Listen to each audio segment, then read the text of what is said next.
In the shadow of tyranny, a sleeping giant awoke. December 7, 1941. Japanese torpedoes tore into Pearl Harbor before sunrise. Battleship Row burned. The USS Arizona took 1,177 souls to the bottom in 9 minutes. Yet from that inferno rose Dorie Miller, black, 22, a mess attendant barred by law from combat, who ran to a blazing deck, lifted wounded sailors to safety, then gripped a .50 caliber machine gun he'd never been trained to fire. He shot down 4 enemy planes while the West Virginia sank beneath him, becoming the first African-American awarded the Navy Cross and lighting a torch that would burn segregation to the ground. Across America, factory whistles screamed 24 hours a day. 6 million women traded dresses for denim, becoming Rosie the Riveter. They welded hulls, riveted wings, and rolled out a B-17 bomber every 63 minutes, enough steel and thunder to darken the skies over Berlin and Tokyo. Their sweat bought liberty and proved forever that courage wears lipstick or grease paint with equal grace. February 1945. Iwo Jima, 8 square miles of black volcanic sand and death. For 36 straight days, 70,000 Marines clawed forward against 21,000 Japanese dug into caves and tunnels.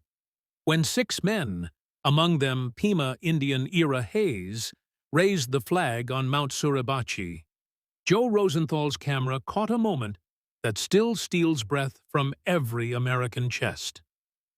June 6, 1944. Before dawn, 156,000 men boarded landing craft for Normandy. Paratroopers of the 101st Airborne jumped into darkness lit only by tracer fire. On a frozen hill in France 7 months later, 20-year-old Texan Audie Murphy climbed atop a burning tank destroyer, grabbed its .50 caliber gun, and held off 250 German soldiers and 6 tanks for an hour. When asked why he did it, he said, "They were killing my friends." He left the war as America's most decorated soldier, 33 medals, including the Medal of Honor. High above, the Tuskegee Airmen painted their P-51 tails crimson and flew 1,578 missions. Bomber crews begged to fly with the Red Tails because not one bomber under their escort was ever lost to enemy fighters. They came home to a country that still segregated lunch counters, yet their wings had already desegregated the sky. Beneath the Pacific, Mush Morton's submarine Wahoo prowled like a wolf, sinking 19 Japanese ships in 4 patrols. Nearby, Navajo code talkers whispered coordinates in a language older than America itself, the only code Tokyo never broke. Every "Yi Naldlushi" transmitted meant Marines lived to see another dawn. In the Philippines, 99 Army and Navy nurses became the Angels of Bataan. They operated under open-air tables while bombs fell, then marched into prison camps for 3 years of starvation and disease. Not one betrayed a patient. Not one stopped healing.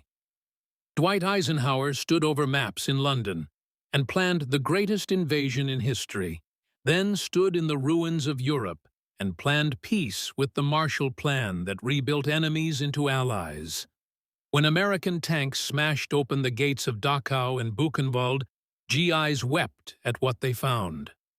They carried out living skeletons and carried home a vow: never again. 405,000 American boys and girls never came home. 16 million served. Because they stood, fascism fell on VE Day, May 8, 1945, and the rising sun surrendered on the deck of the USS Missouri, September 2nd. Because they stood, the United Nations rose, Europe rebuilt, and children in 100 nations grew up free. Tonight, Somewhere a bugle plays taps over white stones that march in perfect rows. Listen, they are still speaking. Ordinary people who became the greatest generation. Because of them, we still wake unafraid, still vote, still dream. Their flame is in our hands now. Keep it burning.